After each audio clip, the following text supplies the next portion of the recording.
ಬಂಡೆದ್ದಿದ್ದಂತಹ ಯತ್ನಾಳ್ ಉಚ್ಚಾಟನೆ ಬಳಿಕವೂ ಮುಗಿಯದ ಟೆನ್ಷನ್.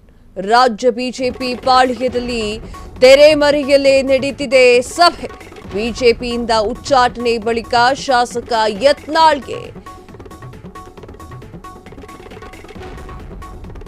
ಯತ್ನಾಳ್ ಜೊತೆಗಿದ್ದ ಕೆಲ ಶಾಸಕರಿಂದ ಗೌಪ್ಯವಾಗಿ ಸಭೆ.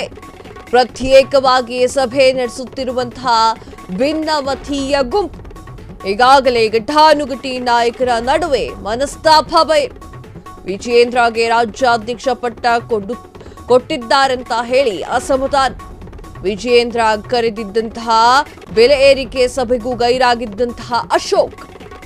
ಹೀಗಿರುವಾಗಲೇ ಭಿನ್ನಮತೀಯರ ಗುಂಪಿನಿಂದ ಹೆಚ್ಚಾಯಿತು ಈಗ ಟೆನ್ಷನ್.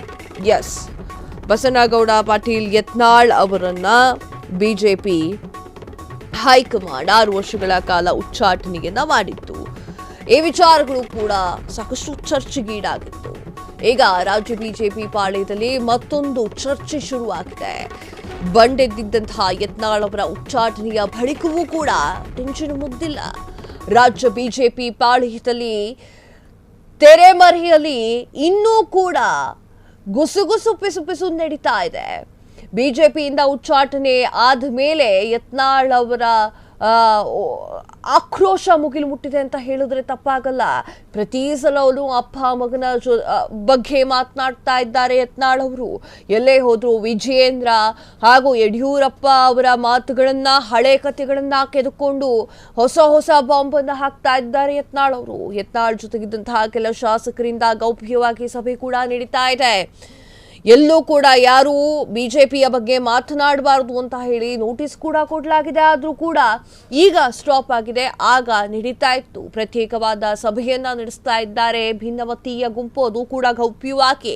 ಘಟಾನುಘಟಿ ನಾಯಕರ ನಡುವೆ ಮನಸ್ತಾಪ ಈಗ ಬಯಲಾಗ್ತಾ ಇದೆ. ವಿಜಯೇಂದ್ರಗೆ ರಾಜ್ಯಾಧ್ಯಕ್ಷ ಪಟ್ಟವನ್ನ ಕೊಟ್ಟಿದ್ದರಿಂದ ಎಲ್ರಿಗೂ ಕೂಡ ಅಸಮಾಧಾನ ಆಗಿದೆ ಅಂತ ಹೇಳಿ ಆ ಒಂದು ಗೌಪ್ಯ ಸಭೆಯಲ್ಲಿ ಮಾತುಗಳು ಕೂಡ ಬರ್ತಾ ಇದೆ ಅಂತ ಮೂಲಗಳು ತಿಳಿಸ್ತಾ ಇದೆ. ಬಿಜೆಪಿಯಲ್ಲಿ ವಿಜಯೇಂದ್ರ ಕರೆದಿದ್ದಂತಹ ಬೆಲೆ ಏರಿಕೆಯ ಸಭೆಗೂ ಕೂಡ ಒಂದಿಷ್ಟು ಜನ ಗೈರಾಗಿದ್ದು, ಅದರಲ್ಲಿ ಅಶೋಕ್ ಅವರು ಕೂಡ ಗೈರಾಗಿದ್ರು. ಎಲ್ಲೋ ಒಂದ್ ಕಡೆ ಅಶೋಕ್ ಹಾಗೂ ವಿಜಯೇಂದ್ರ ಅವರ ನಡುವೆ ಕೋಲ್ಡ್ ವಾರ್ ನಡೀತಿದ್ಯಾ ಎನ್ನುವಂತಹ ಅನುಮಾನಗಳಿಗೆ ಇದು ಪುಷ್ಟಿ ನೀಡ್ತಾ ಇದೆ.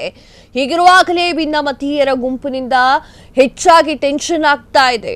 ಹಾಗಾದ್ರೆ ಮುಂದಿನ ಒಂದು ನಿರ್ಧಾರವನ್ನ ಏನ್ ತೆಗೆದುಕೊಳ್ತಾರೆ ಭಿನ್ನಮತೀಯರು?